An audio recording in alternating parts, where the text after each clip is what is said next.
Super అన్న. Movie అయితే చూడడానికి చాలా బాగుంది. యావరేజ్ మూవీ, అంతగా అనిపించలేదు. మూవీ అయితే విజయ్ దేవరకొండ నటనైతే సూపర్గా ఉంది. ఎక్కువగా లవ్ స్టోరీ అయితే బాగా అనిపించేది. కొద్దిగా మూవీ అనుకున్న ఎక్కడికో తీసుకెళ్తుందని మనకు అనుకున్నట్లు తీసుకెళ్ళలేదు. చాలా డిసప్పాయింట్ అయ్యాం. మూవీ అయితే పర్లేదు, చూడొచ్చు. యాక్షన్ అయితే సూపర్. ఇంకా ఇద్దరు యాక్షన్లు అయితే అన్నదమ్ముల యాక్షన్ సూపర్ తీసేశారు. కానీ మూవీ మనం అనుకున్నంత లెవెల్లో అయితే తీసుకెళ్ళలేదు. అదే కొద్దిగా అప్సెట్ అయ్యి వచ్చాం. లవ్ స్టోరీ అయితే ఏమి లేదు, అంతా ఓల్డ్ స్టోరీ. పర్వాలేదు, మూవీ చూడడానికి బాగుంది. చాలా బాగుందన్న, బాగా తీసారు, చూడొచ్చు. పర్లేదు, బాగానే ఉందన్న. All the best Deverakonda. మాకేం బాధపడలేదు కథ ఏమని. ఎందుకు ఎవరు ఎక్కడ మొదలు పెట్టారో తెలియదు, ఎందుకు ఎండ్ చేశారో తెలియదు. వాళ్ళు ఏం చేస్తున్నారో అర్థం కాలేదు. ఎక్కడ మొదలు పెట్టారు, లేనిపోనివన్నీ తీసుకొచ్చి మన నెత్తి మీద రుద్దినట్టు. కానీ ఉన్న కథలు ఏం చెప్పట్లేదు. న్యాచురాలిటీ లేకపోయింది. కనీసం న్యాచురాలిటీకి దగ్గరగానే ఉండాలి కదా.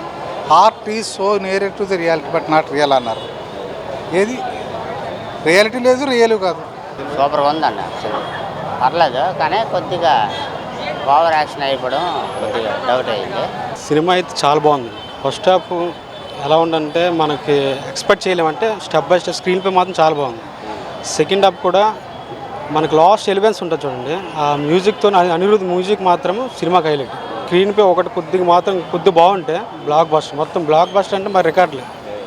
హైలైట్ అంటే సినిమాకి హైలైట్ మొత్తం విజయ్ దేవరకొండ. కింగ్డమ్ మూవీ మాత్రం ఎక్సలెంట్ సార్. అది సినిమా మాత్రం చాలా బాగుంది. ఈ సినిమాలో కూడా కొన్ని దగ్గర మేము కూడా ఉన్నాం. కానీ డైరెక్టర్ గారు కూడా సినిమా స్టాఫ్లో పనిచేసిన ప్రతి ఒక్కరు కూడా చాలా కష్టపడి తీసుకోండి. సినిమా మాత్రం హైలైట్గా ఉండండి. చూసి బాగుందనిసినని ప్రేక్షకులు మనల్ని మేము పొందాలే తప్పించి అసలు ప్రేక్షకుల కోసం అయితే ఒక రంజింపజేసే విధంగా మేము మా డైరెక్టర్ గారు తీశారు. కానీ సినిమా మాత్రం చాలా ఎక్సలెంట్గా ఉంది. సినిమా చూసిన తర్వాత చెప్పాలి ప్రతి ఒక్కరు కూడా. విజయ్ దేవరకొండ సినిమాకి ఇంత ముందు సినిమాలకు కూడా ఇదొక, అంటే ఏ సినిమాకి ఆ సినిమా అండి, వ్యత్యాసం ఏమి ఉండదండి. ఆ స్టోరీలా ఉంటాయి, ఈ స్టోరీలా ఉంటుంది. కానీ ఈ స్టోరీలో ఏంటనిసిందంటే ఒక శ్రీలంక ట్రైబల్స్ లుక్లోను కొన్ని విధాలు అన్నదమ్ముల మధ్య జరిగే సంఘర్షణ విధంగా ఉంటుందండి. ఆ సినిమా చూస్తున్న కొద్దీ కూడా అంటే ఎప్పుడు ఎండింగ్ అయిపోయిందో కూడా తెలియదు. అది ఇప్పుడు గతంలో వచ్చే బాహుబలి 1, 2 వచ్చింది. లాస్ట్లోనేమొచ్చి రిజెక్ట్ అని పెడతారు, ఎవరు రాజమౌళి గారు పెడతారన్నమాట. అంటే ఎప్పుడు లేచిపోతాం మనకు తెలియదు. అలాగేంటంటే సినిమా కూడా ఎప్పుడు అయిపోతుందో తెలియదు అనమాట. ఇది లాస్ట్లో ఎండింగ్లో మాత్రం ముగింపు కూడా చాలా ఇచ్చారు. అసలు సినిమా ఎప్పుడు అయిపోయిందా అన్నట్టు మనకు ఆశ్చర్యం కలిగించే విధంగా మూవీ ఉంటుందండి.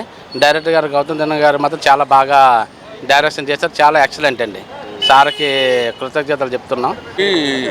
ఈ మూవీ వైజాగ్ యారాడ్ బీచ్ దగ్గర 30 days షూటింగ్ అయింది. 2 రోజులు నేను కూడా యాక్ట్ చేశాను.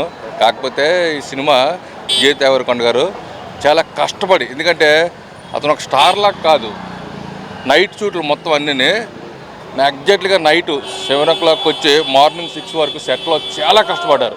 డైరెక్టర్ గారు కానీ మొత్తం అందరూ చాలా కష్టపడ్డారు. ఈ సినిమా సూపర్ హిట్ అయ్యింది.